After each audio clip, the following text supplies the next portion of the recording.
Hey, I'm Mike, and welcome to Retro Boost. Today I'm asking the question, what happens if you start Metroid Prime 2 with all of the power-ups?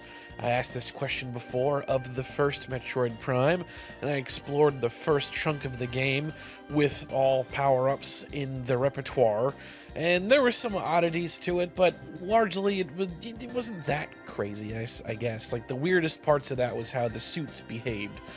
Metroid Prime 2 is a whole different beast.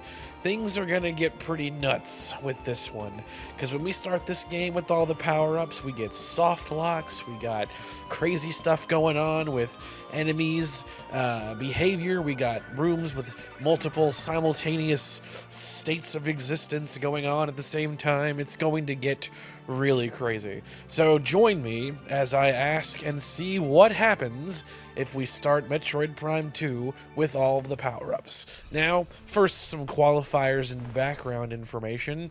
Firstly, how are we doing this? Well, there's a couple ways you can do this kind of thing nowadays at least, but I'm going to be using Action Replay, the same thing I used for the first episode of this, which is a cheat code loader that allows a lot of different cheats for different games, and for Metroid Prime and Prime 2, you can pick and choose what power-ups you want to start the game off with or give yourself. So I did 2 different playthroughs of this, but for both of them, I'm choosing all of the regular power-ups.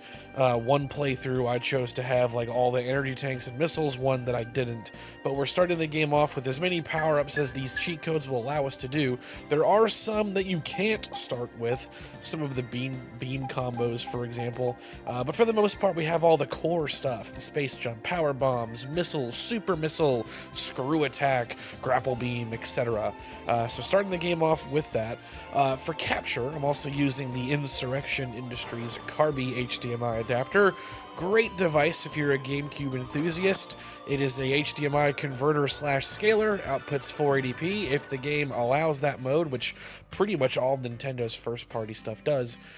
So that's a really cool thing. Have a lot of videos on that on the channel, and I always forget to talk about that stuff when I'm not making a video specifically about that stuff. So want to mention that now before we get really into it.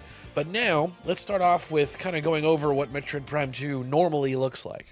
Prime 2 is something of a divisive entry in the series. In some ways, you could say that it's every bit the awe-inspiring game that Prime 1 is, but even better because it's got more stuff.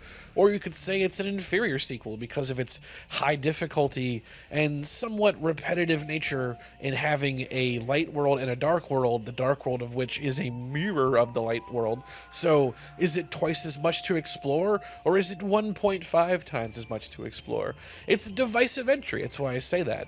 The high difficulty is definitely something that everyone acknowledges, whether they love the game or hate it. Prime 2 is a lot more difficult than Prime 1. Some of the most notorious boss fights in the whole franchise are in Prime 2, and the overall difficult nature of Prime 2's first act is pretty legendary to a first-timer or someone who's not too versed in the Metroid series or Prime gameplay specifically. I remember struggling with it quite a bit when I was a kid. I ended up giving up on it. I think I got stuck around or right after the Boost Guardian fight.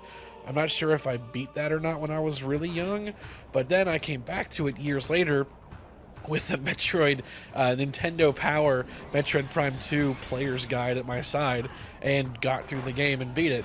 And I've loved it ever since. It's up there in my top favorite games of all time, and I'd still stick by that. I've never beaten it on hard mode myself. That's something I should try eventually. As far as new mechanics go, which will come into play as we try to break this game soon, Prime 2, as I already mentioned, introduced the Dark World, a twisted, evil, mirrored dark dimension to the light world. The Dark World is inhabited by hostile creatures and features a poisonous atmosphere that does massive damage to Samus when she's exposed to it early in the game. You do get the Dark Suit fairly early in the game, which mitigates a lot of this damage, but does not eliminate it entirely. So at first it seems like a great reprieve, but then the game throws boss fights at you that have you exposed to the atmosphere, gradually bleeding health, with no sanctuary to retreat retreat to during these fights, which really has you fighting the boss and the clock. Another reason why it's so difficult. Prime 2 also introduced the beam ammo system. With the new beams, the dark beam and the light beam, they come with ammo. Something that I don't think any Metroid game has done before or since for its beam weapons.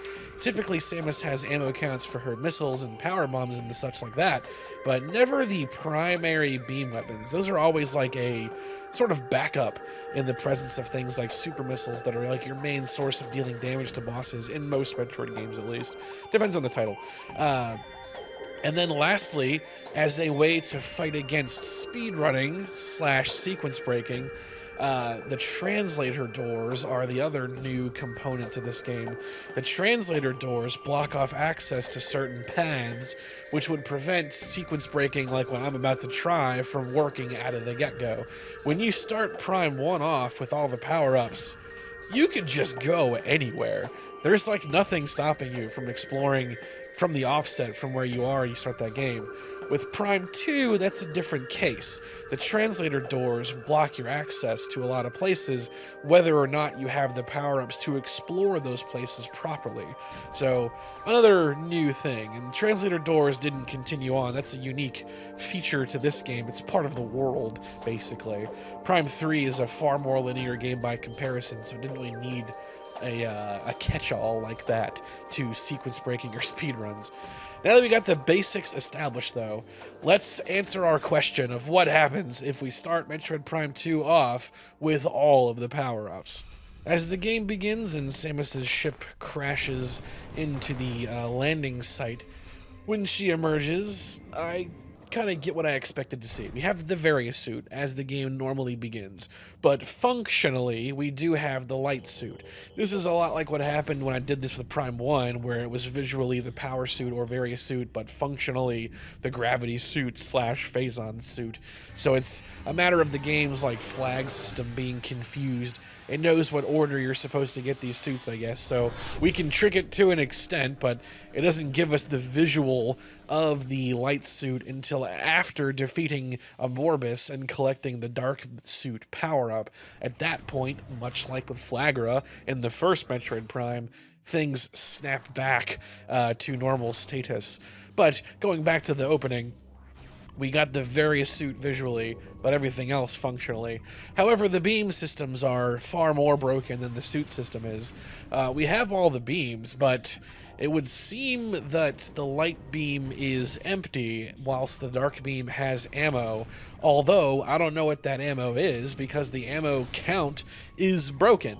And I don't recall if that ever came back, even after collecting beam ammo expansions. It seemed like it just kind of stayed broken. So, yeah, certainly weird. But, I mean, that's what happens when you start messing with this stuff, I guess. The game fights back. As we move through the landing site, I was tempted to explore beyond here, and you can. Having the space jump means that I can get off to the left and explore the pathway to Torvus Bog, and I can fight enemies there and do all kinds of goofy stuff, but I eventually hit a brick wall in the form of one of the translator doors. So there's a tangible example of, I have all the power-ups, but I still can't go everywhere. So back to the normal intended pathway we go. Going through things, though, the green webbing, I could destroy it with the power beam like normal, but not the dark beam or annihilator beam, but the light beam did work. I don't know why it's picking and choosing what works, but already getting some quirks. Let's push further into the game's opening and see what else is or isn't working. Continuing through the game's opening, it was interesting to mess around with the visors in these early rooms. Worker splinters, like some of them don't show up on the Echo visor, which is like really weird. It's definitely strange. The first fights with the Federation Dark Troopers is very fun though, because you have the full arsenal at your disposal, so they go down pretty quick. As we move a little bit more ahead, we come to the game's first big kind of pivot moment here, which is where Samus encounters Dark Samus. Samus follows her through a portal, and this is Samus's first exposure to the Dark World, the escape of which results in Samus losing a lot of her abilities. Or does it? It's a little weird, actually. So, I did 2 playthroughs, and I got 2 different results. The first time, during this sequence. You're supposed to lose basically everything except for the power beam, charge beam, and so on. You lose like everything else. However, I kept everything I had except for the space jump, boost ball, and morph ball bombs. Everything else I had that I should have lost, I kept. Like the grapple beam or the power bombs. Like, those are things that are stated to be lost, but I kept them. On the second playthrough, though, I lost all that same stuff except the space jump. So the game doesn't really seem to be able to make up its mind here what I lose. So worth mentioning, things are a little weird as we navigate this. But after this sequence, in the first playthrough at least, I need to now reacquire some things. The morph ball bombs, the boost ball, and of course the space jump. I mean, without the space jump, that really inhibits my ability to sequence break and screw all around, right? Well, I could have just, you know, loaded up the Extreme Play again and like given it back to myself. But where's the fun in that? We gotta roll with these punches and see what's going on. It is worth mentioning, though, that I still have the screw attack, which you'd think wouldn't work without the space jump, but it actually does. As I was exploring around, I entered Dark Ether for the first time right after the sequence with Dark Samus, so still in the Temple Grounds, before even getting to the Federation Troopers ship. And as I was exploring around, I discovered, oh my gosh, the screw attack will work. It's a really bizarre thing, though. When you jump once and try to jump again, you don't get the second space jump, but you can activate the screw attack, causing one single forward roll with it, which is really funny and weird. I've never experienced one without the other before. Having played Super Metroid like a million times in my life, it's really funny to think about having the screw attack but without the space jump. The two seem to go hand in hand once you have them both. But here we are, with one but not the other. This led to a funny situation where I was exploring and nearly got myself soft-locked, because without the space jump, getting out of this particular room proved to be very challenging, and it was only thanks to my little sort of screw-attacky hop that I was eventually able to cheese my way out of the situation and return back to exploring the game. Oh man. As we also continue exploring, thanks to having the space jump in my other playthrough, you can just like skip everything in this sequence. Having the space jump in the game's earliest moments means you can just like hop over that big shipping container where the game is first like, hey, use the scan visor to operate things, and you're just like, nah, I'm good, and you just hop right over it. It is worth noting that even if you skip it and you go to the next room, when you get the big dramatic welcome to the Temple Grounds cutscene, that crate is still shifting its way on site. So it's like, the game is like, no, you have to have done that, otherwise you cause a plot hole, and thus you can't shoot that crate to create a path for yourself when you break that cable. But if I didn't, then what's the second crate here? We've like duplicated crates. There's like a weird thing going on with that. Certainly weird, but we've only gotten the tip of the iceberg in terms of weird stuff so far. This is all pretty surface level weird stuff. So now, with some of the basics established, let's move ahead to our first little boss encounter with the Alpha Splinter. Good lord. I'm keeping that in. That was too funny. I do stutter sometimes, and there's the proof of it. So I want to jump ahead a little bit and talk about the Alpha Splinter because of the greater conversation at hand here, which is power bombs. Power bombs in Prime 2. Having these early on is so interesting. Oh man. So I'm skipping ahead of a couple of things, so I'll come back to them. But jumping right to the Alpha Splinter fight, you enter the temple for the first time, and you contend with your first situation of a alpha creature that you fight before it gets possessed and powered up by the Ing.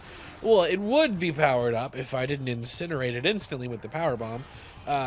Didn't know if that was going to work or not. It does. What the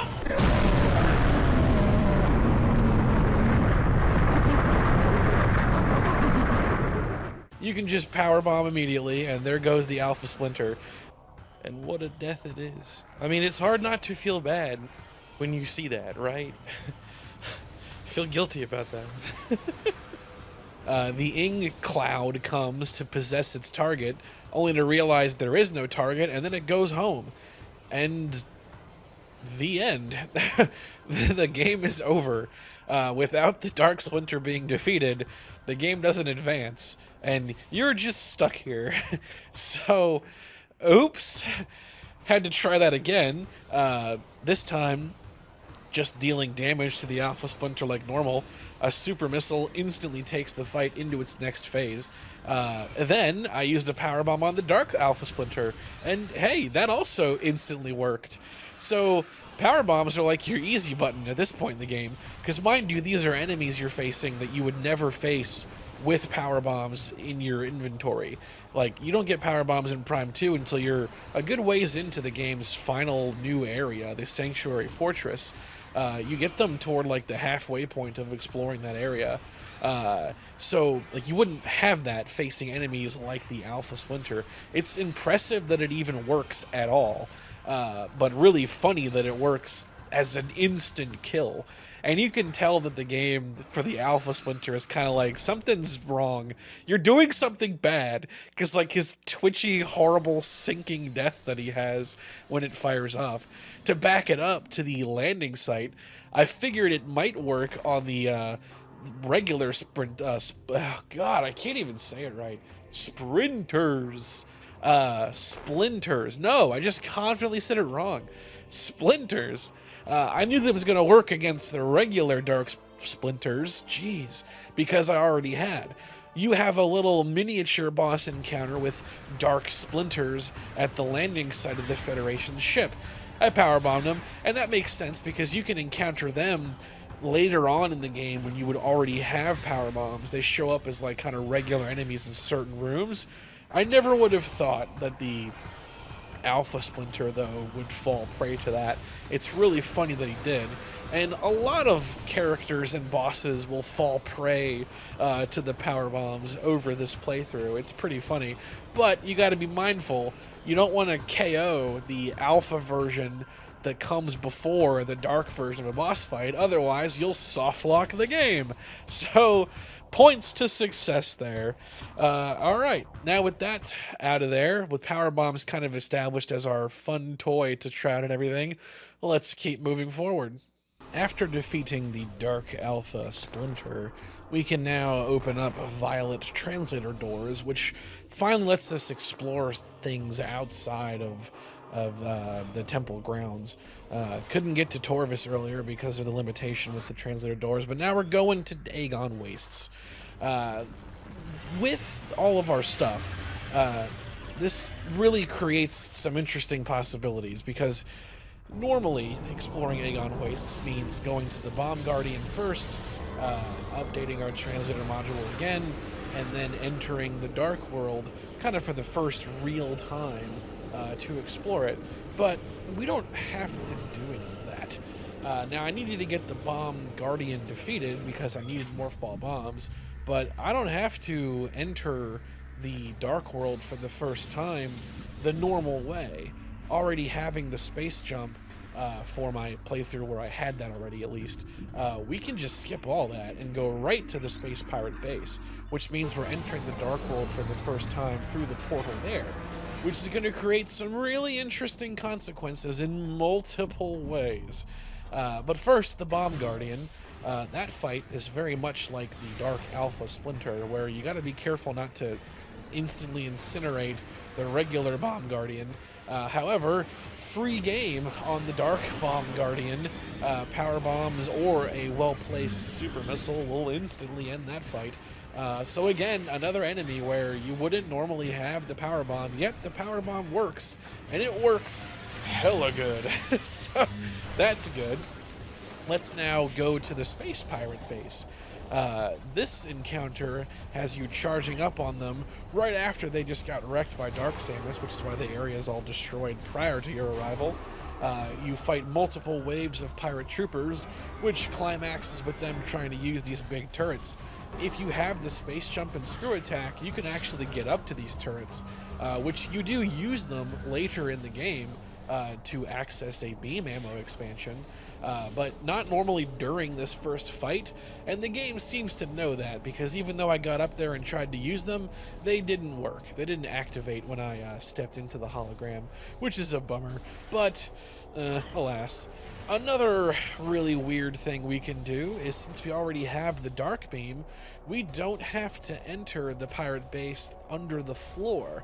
Normally, you would destroy this grate, travel under the floor, and then from under the grating, you get to witness the pirate commandos as they charge into the dark world through a portal that you will later access yourself. However, we can just enter through the room normally and step right in. As an aside, I mentioned I've done 2 playthroughs. In one playthrough, I fought a Morbus and got the light suit active before even going to the Space Pirate base. There was really no need. The alternate path I took was going into the Dark World at my first chance, fighting the Space Jump Guardian, and then just collecting the keys and fighting a Morbus right after that. Then I went to the Space Pirate base for the first time, the objective being to fight Dark Samus, but at that point the light suit was on. So if you're confused as you see footage with the various suit versus the light suit, that's why. This moment was in my playthrough where I had the light suit. Anyway, entering the Space Pirate base through the dark beam door as opposed to the grating means that we get to walk in here before they've gone through the portal, and man, is this a weird one. So we see all the pirate commandos gathered around ready to go, but they don't go because you're not in the floor like to trigger that happening. You can just walk around the room in between them all, say hello, say hi, ask how they're doing. They're all really tall now that I'm like getting a chance to just kind of stare at them without them attacking me. Even the pirate troopers in the room that are part of like enemies you fight just kind of idle around. They only become hostile if you shoot them, specifically shoot them.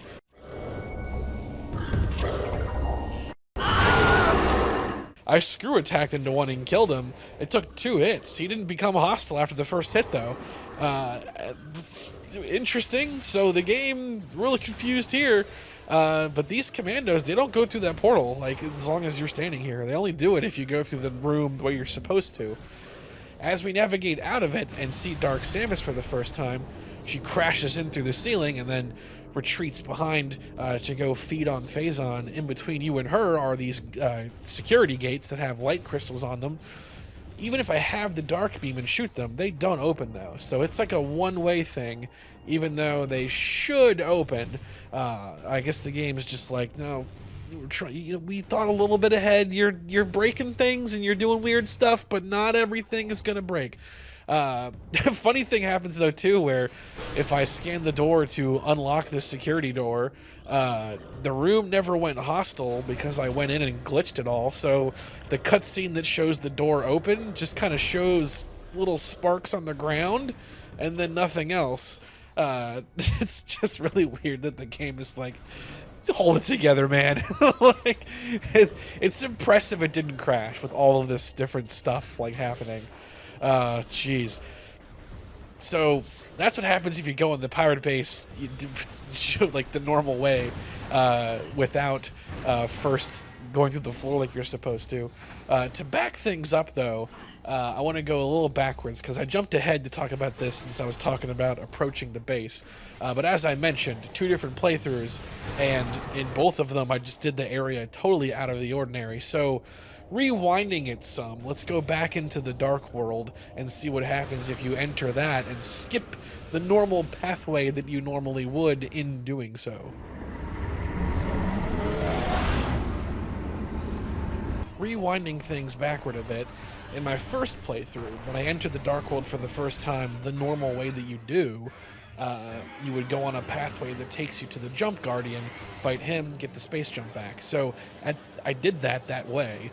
Having defeated the Space Jump Guardian, it occurred to me that, like, well, why do I have to go back? I mean, I already have super missiles, right? So that means I can go forward and keep exploring, effectively bypassing the need to enter Dark Agon Wastes from the side of the terrain where the Space Pirate base is, which you're only doing that because there's a super missile door in between these 2 areas, which you're not going to get that until the second area of the game. But I have it now, so just keep going. Going through that door takes me immediately to the first major, like, Ing battle for one of the temple keys, and much like with the fight against the Dark Troopers, it's a lot of fun to have the full arsenal out of the gate to fight this group of enemies. Using the screw attack is funny, like, it works. You can, like, just ping-pong on a warrior Ing's head. Power bombs are obviously very effective. It's a good time. You just kind of have fun and just mow them all down. The Annihilator Beam is the way to end the fight real quick, because I could just supercharge one of the beacons, but I wanted to keep playing around with the screw attack. It's just too much fun to use that against things. It's funny how kind of random it is. Some things it's an instant kill, some things it's like pretty negligible damage. Continuing on though, I was able to keep exploring with nothing in my way to stop me, since I have all of the weapons I need to continue exploring the area. So no need to go back to the pirate base. Why would I? I have all the stuff I need to get all these keys. Exploration is made quite simple when you have all this stuff. The screw attack is a great way to cross gaps, like, very efficiently early on, whether it be to get early power-ups like the sonic boom, or to get, like, just cross the area where the night barbs are on the pathway to getting the light beam. Regarding the sonic boom, it didn't really seem to matter that I collected it. That still didn't work at all. Neither did the Dark Burst. However, after I got the first beam ammo expansion, the light beam's ammo was fixed, and I was able to use the light burst specifically, although I struggled to find a good use for that in combat. It is worth noting that at least those fixed themselves. But the Sonic Boom and the Dark Burst never worked, even after I recollected the Sonic Boom. What a bummer. Alright, so exploring around, I can get these keys without ever having to even touch foot in the Space Pirate base, as long as I got the space jump first. What's up with the Morbus fight? How does that go? Well, pretty ordinary, honestly. There wasn't anything really crazy or goofy with the Morbus boss fight. It just kind of goes as normal. The only, like, exotic weapons I have in this fight that are going to work are the light burst and the power bombs, neither of which did anything, so that's kind of a bummer. But that's not the part that makes this funny. When you defeat a Morbus and you collect the dark suit, instead we now find ourselves equipped with the light suit visually, as I mentioned toward the beginning. So collecting this kind of, like, quote-unquote fixes that and now puts us in the light suit. However, you gotta remember that we skipped a lot of stuff here, and there are some funny consequences to that. I decided to take the, quickest path back to the light world from the Morbus boss area, which meant that I'm entering a room for the first time from the wrong side.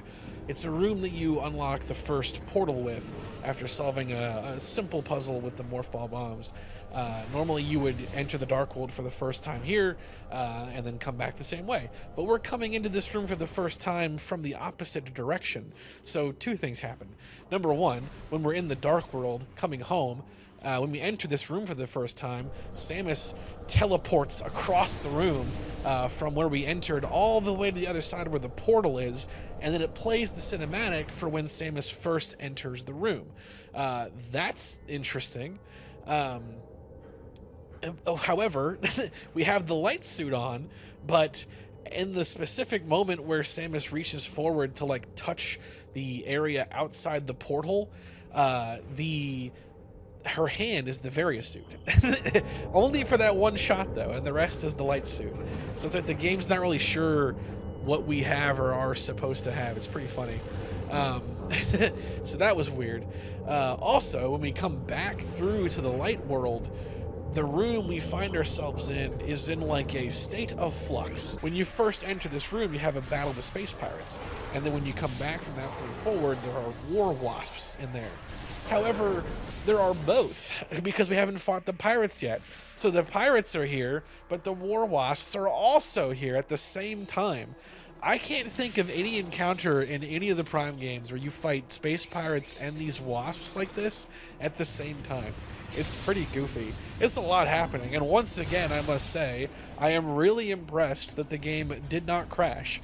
So all of this continues to work, albeit very strangely.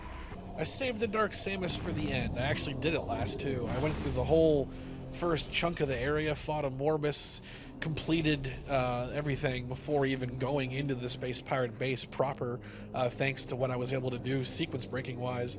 So I'm fighting Dark Samus with the light suit visually equipped, which makes for a pretty interesting cutscene between these two when that plays out. When the fight begins, my primary objective was I really wanted to hit her with the screw attack. But I could never really pull it off. The best I could do was collide with her during her own screw attack. Dark Samus has like a lot of phase-on evil versions of Samus's own abilities, whether it be missiles, charged shots, and so on. She has like her own screw attack, this like big phase-on charged tackle thing, and you can collide with it with the screw attack, which is pretty cool. It actually like works, like it makes Dark Samus behave as if she completed the move and hit the wall or whatever. Power bombs though are another story. Power bombs seem to do like incredible damage per second. I got Dark Samus to like hit a little bit of a power bomb, and that did like 75% of her health. So if I got that shot off when she was like standing still or something, it probably would have been like an instant kill. And much like Dark Samus Phase 2, she's weak to the Dark Beam, which is funny because you wouldn't have the Dark Beam, because this fight is all about unlocking the Hard Beam. Jeez, the Dark Beam. So many little weird little gaffes I'm making here, but they're really funny, and I kind of want to keep them all in when I make them, like certain ones at least. You got to get the Hard Beam. You have the Easy Beam. You got to get the Hard Beam, though. So, Dark Samus 1, fun fight. Very trivial if you have power bombs, or the Dark Beam. So that fight ends. It's just kind of neat to see the cutscene with Samus wearing the light suit, though. That's pretty goofy. Bonus thing, you can try to enter the room through the elevator that unlocks when Dark Samus dies. You can go down this elevator, but you cannot enter the room. And I'm guessing it's because there's some kind of object that, like, oh no, it's a gate. There's a gate that opens up at the end. That gate is closed until the fight is over, but you can't see it from the inside. It looks like you're at like an invisible wall. Really goofy. Dark Samus doesn't react. The fight won't begin until you enter the room the way that it wants you to enter the room, which is pretty funny. Something did like explode though, and I don't know like what it was. There was like a weird little boom thing when I was messing around in there, and when I leave the room, I'm not really sure what that was. Just some more weird stuff that happened. After defeating Dark Samus also, the Space Pirate Commandos were still there, waiting to go on their expedition. But otherwise, the regular pirates are behaving as normal, spawning in when you walk in a certain way in the room. The Space Pirate Grenadier is there. Everything else is normal, but those commandos are still just kind of, I don't know, if they're on like their union allocated break and they just want nothing to do with what's going on with Samus.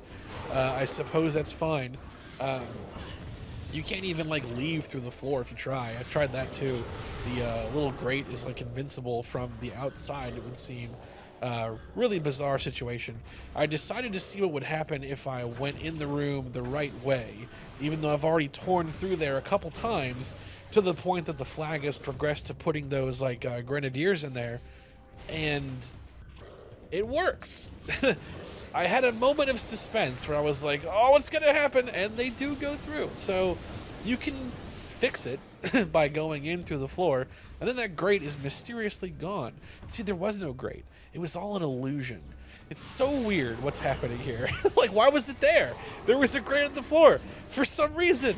Why? To prevent me from leaving through the floor if I came in the other way? Who cares? Because I would have the dark beam. It's so weird. I don't know. It's like these little weird things that are happening that are so funny. Oh, gosh. Anyway, the Boost Guardian is like the early heavy hitter. This is the boss fight that is the... This is why the game is hard boss fight. Like, you may be going through at that point and think, I'm doing pretty good, I'm fine, man. And then the Boost Guardian happens. Oh, boy. This fight is pretty notorious. It's very difficult. It's the first boss fight where you don't have any kind of protection from the Dark World. So you're on like a timer. You only can have a maximum of 4 energy tanks, and you're losing energy constantly, and he hits you pretty hard, whether it be his boost ball form or otherwise. It's also a tricky fight because a lot of it you do damage in a way that just gets the fight to another phase, where you have to do more small bombs to force the Boost Guardian out of his ooze form to then actually deal damage. But if you screw up or you're not able to do enough damage to him when he comes out of his ooze form, you're just losing time, and time is precious. However, having all the power-ups, we're at a pretty significant advantage because with the light suit, I'm not bleeding health throughout the whole fight, so nice. In this particular file, this playthrough, I chose to also have maximum energy tanks and missiles, so really, the odds are stacked against the Boost Guardian for once. It's hard mode because it's against me this time, not the other way around. As far as trying exotic weapons on him, though, I missed my first shot with the light burst. My second shot landed, but didn't really seem to do anything. Like, it did a little damage, but I was expecting him to just roast, and that didn't happen. Power bombs, though, much like Dark Samus, are very effective, and he barely hit the rim of one as it exploded, and it did like 75% health. So, much like with Dark Samus, a centered one would cause instant demise. Worth noting, I don't think I've mentioned it or not, but the Space Jump Guardian was the only one that you couldn't powerbomb. For whatever reason, the Jump Guardian was totally immune to power bombs. Everything else, though, power bombs were the instant fix. So it's satisfying that that could be the case for the wretched Boost Guardian. That son of a bitch. Defeating the Boost Guardian was actually going to be my original endpoint for this video, but as I was editing it, I found myself asking a couple of final questions, so I want to continue and push a little more into Torvus Bog to answer those questions. To do this, I started a third playthrough. This one was executed very differently. I decided to find a way to just completely bypass as much of the opening as possible, and thanks to having all the power-ups, I was able to do just that, and beeline right for Torvus Bog, accessing it from its shortcut from one of the points in Agon Wastes. Thus, I never did the game's opening, never had the encounter with Dark Samus that ends with a lot of the power-ups being taken away. So I still have things like the boost ball and things like that. That's cool. Kind of immediately found problems in Torvus Bog, though. Entering it from the backside, as opposed to the normal way, meant that I'm now under the Torvus Temple, but before getting the Emerald language translator, so the elevator's not active. My objective here, though, was to go right into Torvus Subterranean to see if power bombs would work on enemies like the Alpha Blog and the Grapple Guardian, but I couldn't do that. There's like an invisible force. I don't know what's going on, but for some reason you can't enter Torvus Subterranean before getting the Emerald Translator module. Without that, there's something that prevents you from going down there. Really weird. So decided to go ahead and loop back up and go ahead and get that taken care of. Let's just hurry up and get the Emerald module out of the way.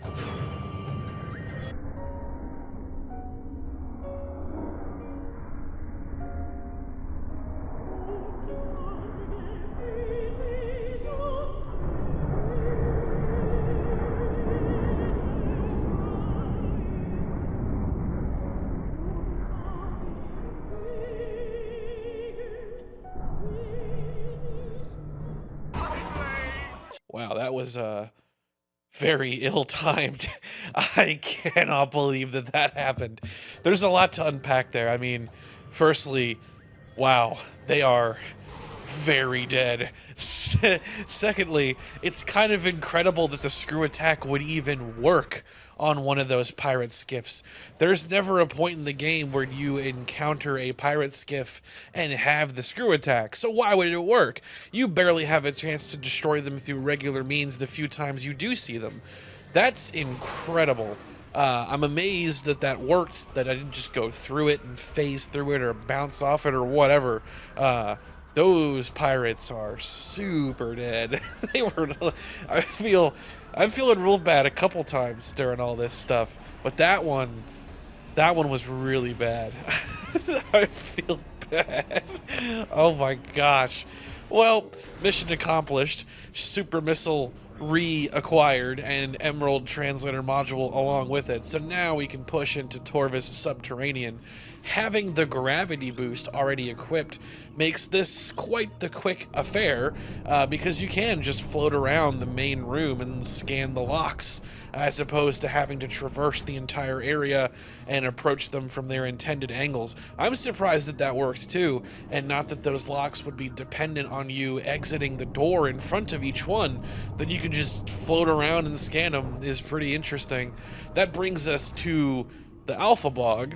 Well, sort of. We got to get the gravity boost again, which leads to a funny cutscene of seeing the gravity boost on the back of the Varia suit. So take that one in. That's a rare moment. Unfortunately, it disappears right after when the Alpha Blog shows up. But disappointingly, the Alpha Blog, like the Jump Guardian, is immune to power bombs. So he gets to avoid that destruction, unfortunately. That's a bummer.